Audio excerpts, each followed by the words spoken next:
नमस्कार, आप देख रहे हैं इंडिया सावधान न्यूज और मैं हूं आपके साथ मानवी ठाकुर। आज की कुछ खास खबरें।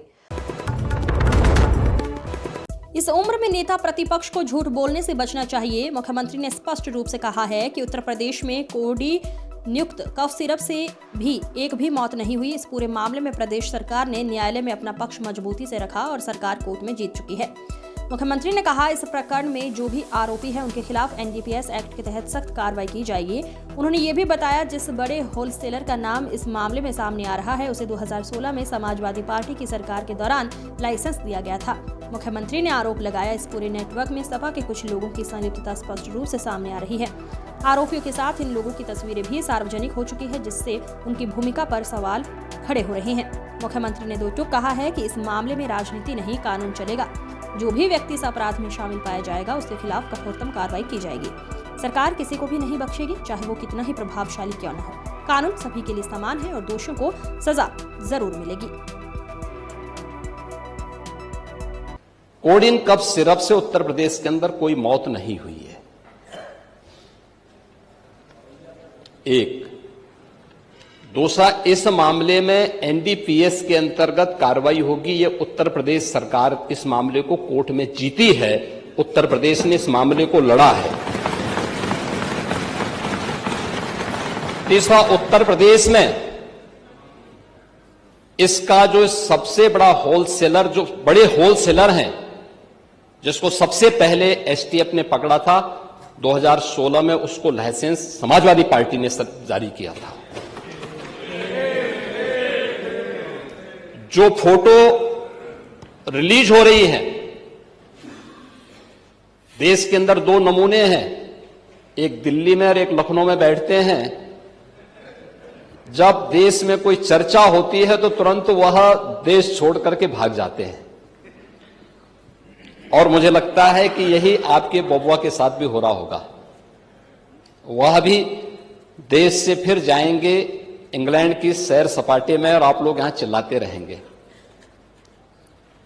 महोदय, कोडिन कफ सिरप का मुद्दा जो इन्होंने उठाया है, मुद्दा था नकली दवाओं के सेवन के कारण होने वाली मौतों का।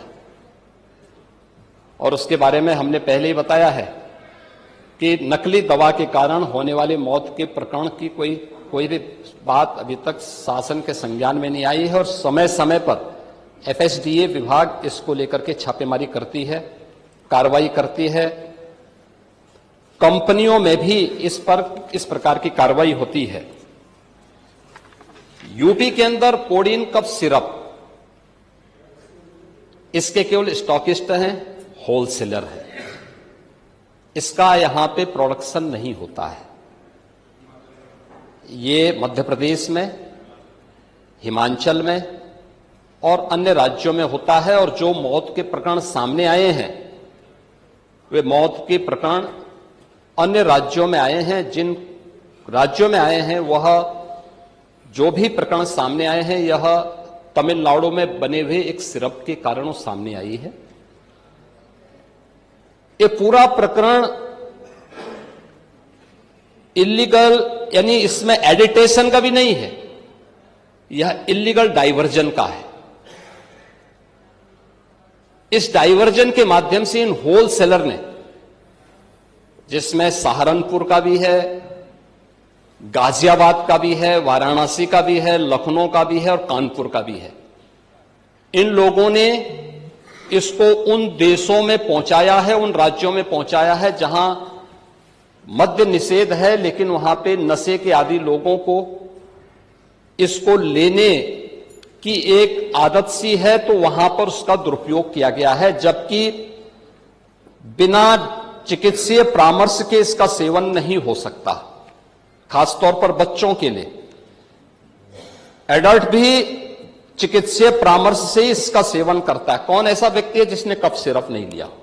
खांसी होती है, हर व्यक्ति लेता है, लेकिन चिकित्सीय परामर्श से उसमें लिखा जाता है। क्योंकि पढ़ाई लिखाई से आप लोगों का कोई वास्ता है नहीं, इसलिए आप लोग हमेशा इस प्रकार की बातें करते हैं। ये कार्रवाई सरकार ने की है और सरकार ने इसके लिए 79 अभियोग अब तक दर्ज किए हैं। इसमें 225 अभियुक्तों को इसमें नामजद किया है। 78 अभियुक्त अब तक गिरफ्तार हुए हैं। 134 फर्म पर एक छापेमारी की कार्रवाई हुई है और इसमें अब तक जिन क्षेत्रों में ये आई हुई अलग अलग राज्यों से जुड़े हुए यह सभी केंद्र हैं और मुझे लगता है अगर आप इसकी गहराई में जाएंगे तो घूम फिर करके वही मामला है कि वो कहीं ना कहीं कोई ना कोई समाजवादी पार्टी से जुड़ा हुआ नेता या उनसे जुड़ा हुआ कोई ना कोई व्यक्ति उसकी चपेट में आता है और इलीगल ट्रांजैक्शन भी जो हुआ है वह भी आपकी लोहिया बहाने के एक पदाधिकारी के अकाउंट के माध्यम से हुआ है।